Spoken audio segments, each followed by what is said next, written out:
النهارده عندنا أول درس من دروس الوحدة الأخيرة في الجغرافيا، درس السلالات البشرية.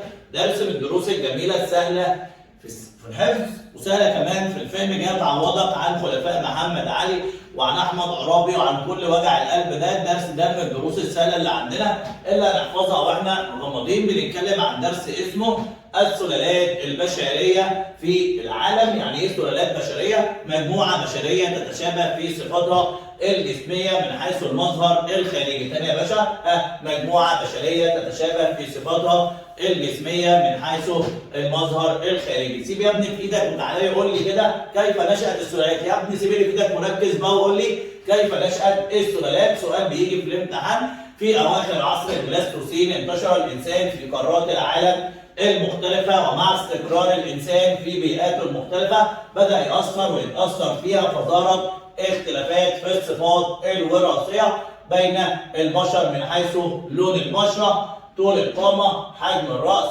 شكل العين، الأنف، ومن هنا ظهرت السلالات البشرية. يبقى تاني كده، في أواخر عصر البلاستوسين انتشر الإنسان في قارات العالم المختلفة، خاصة في قارات العالم القديم. ومع استقرار الإنسان في بيئات مختلفة بدأ يأثر ويتأثر فيها، فظهرت اختلافات في الصفات الوراثية بين البشر من حيث اللون، طول القامة، حجم الرأس، شكل العين، الأنف، ومن هنا نشأت السلالات. وأنا عندي كام سلالة يا عم؟ تعالى أقول لك. أنا عندي 3 سلالات: سلالة زنجية سوداء 10%، سلالة مغولية صفراء 40%، سلالة قوقازية بيضاء وديت 50%. وهنا نجمع كده بقت 100% من السلالات. يبقى انا هنا ابدا اتكلم عن السلاله الزنجيه. ركز كده، مميزاتها او صفاتها زي ما انزل لك صوره بالظبط كده. هنا هتلاقي البشره الداكنه اللي هو الوش الاسمر. 2 الانف العريض اهو، مناخير كبيره. طيب كمل. الشفه، الشعر الاجعد الخشن جدا جدا جدا.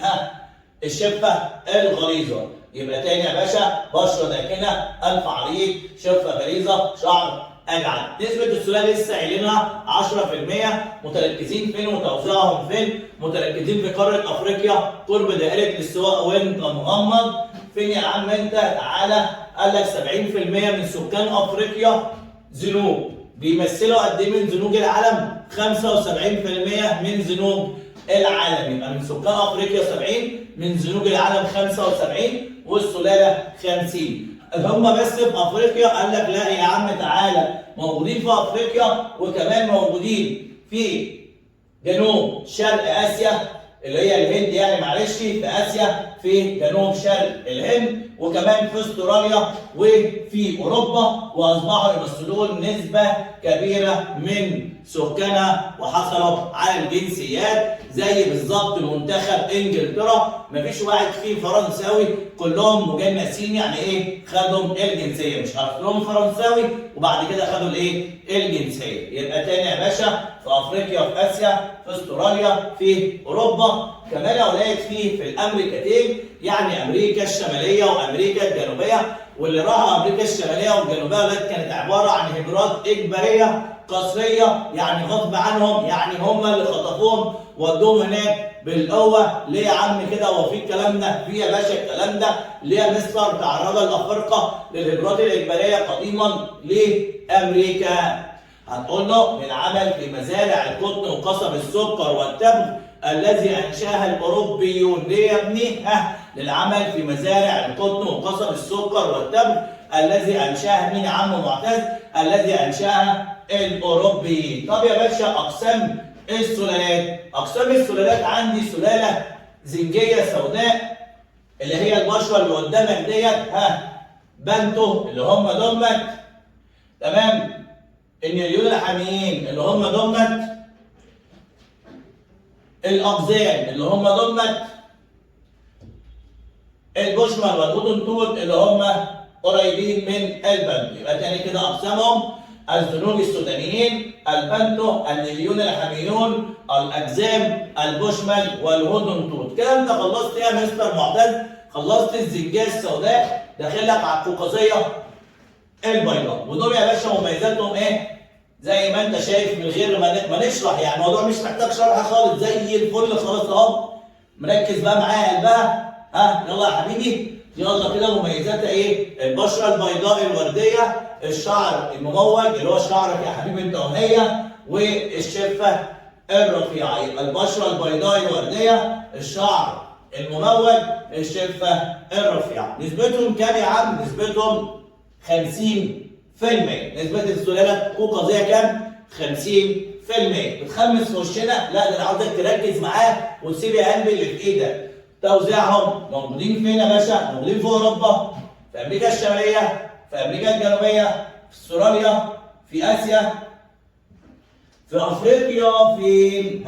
بص يا باشا، شمال الصحراء الكبرى والدول العربيه، وكما في مصر، ليبيا، تونس، الجزائر، المغرب. فين يا باشا؟ في افريقيا. يتركزون في شمال الصحراء الكبرى والدول العربيه زي مصر، زي ليبيا، زي تونس، زي المغرب. يا حلاوه. اقسام السلاله القوقازيه. واحد كده، البحر المتوسط وينتمي لها العرب، وكذلك سكان جنوب اوروبا. يعني اي حد بيبص على البحر المتوسط سلاله قوقازيه نوعها ايه؟ بحر متوسط، اللي هم دول اللي هو شكلنا العادي يعني العاديين. عشان في حاجات هتجيلك دلوقتي سبيشال، يعني حاجه عاليه كده زيك. المجموعه القلبيه وهم سكان وسط اوروبا اللي انت بتشوفهم في الافلام الاجنبي بقى يا حبيبي. يبقى المجموعه القلبيه وهم سكان غرب ووسط اوروبا. المجموعه النورديه وهم سكان يا مستر شمال اوروبا. المجموعه النورديه الشماليه مين يالا؟ سكان شمال اوروبا. مش محتاجه شرح دي بقى، جميله دي، جميل. طيب هناخد ايه؟ المغوليه الصفراء. الصفرا، في صراع صفرا مستر؟ في صفرا، بس مش الصفرا اللي جت في دماغك، مش الصفار بتاع البيض اللي انت مركز معاه، لا يا نجم. تعالى. مميزاتهم: بشره صفراء، عين منحرفه اللي هي الضيقه، عين منحرفه. تمام؟ لون الشعر الاسود المسترسل. البشره الصفراء، العين المنحرفه، الشعر الاسود المسترسل. نسبتهم كام؟ تزيد عن 40%. يعني 40 ولا اكتر؟ هو كاتب لك تزيد عن 40%، يعني اكتر من 40. فعلا هي اكتر من 40 يا جدعان، بكتير كمان، بكتير قوي. ليه يا عم؟ ده اللي لو بقى تفسر تقول له لان النسبه الكبرى من سكان الصين ودول شرق وجنوب شرق اسيا من السلاله المغوليه. تاني، لان النسبه الكبرى من سكان الصين ودول شرق وجنوب شرق اسيا من السلاله المغوليه. كان يا مستر لان النسبه الكبرى من سكان الصين ودول شرق وجنوب شرق اسيا من السلاله المغوليه. توزيعهم فين يا باشا؟ مش محتاجه بقى مستر معتز، ما انت قايل الصين وكوريا يعني في اسيا، يعني في اسيا هناك. اسيا متركزين في دوله الصين، في دوله اليابان، في دوله كوريا، في دوله منغوليا، في دوله سيبيريا، في دوله جنوب شرق اسيا. طيب يوجد بعض المناطق في الامريكتين، وبيوجدوا كمان في الامريكتين هم اصلا السكان الاصليين لامريكا الشماليه والجنوبيه. المغوليين اصلا هم السكان الاصليين لامريكا الشماليه وامريكا الجنوبيه. طب يا عم تعالى نشوف كده اقسامهم، ركز معايا. الاسكيمو في شمال كندا والاسكا، الحاجات دي مهمه، يلا ركز يلا. الاسكيمو فين؟ في شمال كندا والاسكا، ودي شكلهم الهنود الحمر، ما هماش حمر ولا حاجه، ماشي كده. وجماعه التانجوس في سيبيريا. يبقى الاسكيمو فين؟ شمال كندا والاسكا، الهنود الحمر في الامريكتين، جماعه التانجوس في سيبيريا. الاسكيمو في شمال كندا والاسكا، الهنود الحمر في الامريكتين، جماعه التانجوس فين؟ في سيبيريا. ركز، اقسم بالله اقسم بالله اقسم بالله. ايه يا عم عاوز تقول ايه؟ في الوقت الحاضر لا يوجد ما يعرف بالسلاله الناقيه. صح ولا غلط؟ صح. الا في المجتمعات البدائيه، ولو ما جابش حتى المجتمعات البدائيه تبقى صح برضه، لا يوجد. ليه يا عم بقى تفسر؟ بسبب انصهار السلالات واختلاط الصفات الطبيعيه التي تميز كل سلاله عن الاخرى. تاني، بسبب ايه يا باشا؟ انصهار السلالات واختلاط الصفات الطبيعيه التي تميز كل سلاله عن الاخرى. مش فاهم؟ بسبب الجواز. الجواز هو اللي سيح السلالات في بعضيها. بسبب انصهار السلالات واختلاط الصفات الطبيعيه التي تميز كل سلاله عن الاخرى. من السلالات الناقيه الموجوده في الوقت الحاضر، ودي عددها قليل جدا جدا جدا، سكان حوض الكونغو وصحراء كالهاري، وهي سلاله زنجيه قصيره القامه لم تختلط بغيرها من السلالات، وهي في طريقها للانقراض. وفي سلاله تنقرض يا عم معتز، بتركز في كلامنا. ايوه في سلاله تنقرض عادي يعني. بيخلفوا قليل ويموت كتير، هتنقرض يا باشا. يبقى تاني السلالات الناقيه زي مين يا باشا؟ سكان حوض الكونغو وصحراء كالهاري، وهي سلاله زنجيه قصيره القامه لم تختلط بغيرها من السلالات، وهي في طريقها للانقراض. طيب يا باشا ايه اللي بعد كده؟ الاسكيمو، وهي سلاله مغوليه ديت موجوده في صحراء التندره شمال كندا. الاسكيمو سلاله ناقيه مغوليه صحراء التندره البارده في الاسكيمو. الهنود الحمر تعيش في الامريكتين، خاصه يعني بالذات يعني الاخطر في امريكا الجنوبيه في جبالها وغاباتها. ركز هم الحمر مالهم؟ تعيش في الامريكتين، خاصه غابات امريكا الجنوبيه وجبالها. الاستراليون الاصليون اللي هم اصحاب استراليا دول مالهم يا مستر معتز؟ دي سلاله ايه يا اولاد؟ سلاله زنجيه. يعني انت عاوز تقول ان الاستراليين اصحاب استراليا زنجيين؟ الاستراليين اصحاب استراليا زنجيين. لا يوجد دولة في العالم يتكون شعبها من سلالة واحدة، ده اللي هنتكلم عن الولايات المتحدة الأمريكية يضم شعبها سلالة مختلفة يوجد بها الزنوج القادمين عن طريق الإبراد الإجبارية، يوجد كمان المغريين وهم الهنود الحمر وهم السكان الأصليين، القوقازيين وهم سكان البيض القادمين من اوروبا، الزنجيه القادمين عن طريق الهجرات الاجباريه من افريقيا، المغوليه وهم الهنود الحمر وهم السكان الاصليين، القوقازيين وهم السكان البيض القادمين من اوروبا. يبقى تاني يا باشا، الزنوج القادمين عن طريق الهجرات الاجباريه المغوليه وهم الهنود الحمر وهم السكان الاصليين، القوقازيين وهم السكان البيض القادمين من اوروبا. ركز يا والله العظيم اجيبك. ركز بقى. اللي بعد والله عشان احنا بنخلص الدرس، والحته اللي جايه دي وحياه النبي اللي انت مركز فيها صلي على النبي كده في الكومنتات وصلي على النبي يلا. الدوله العربيه. العرب ليسوا سلاله واحده، العرب ذات نفسهم بقوا خرمانت، يعني اختلطوا بالسلالات الثانيه.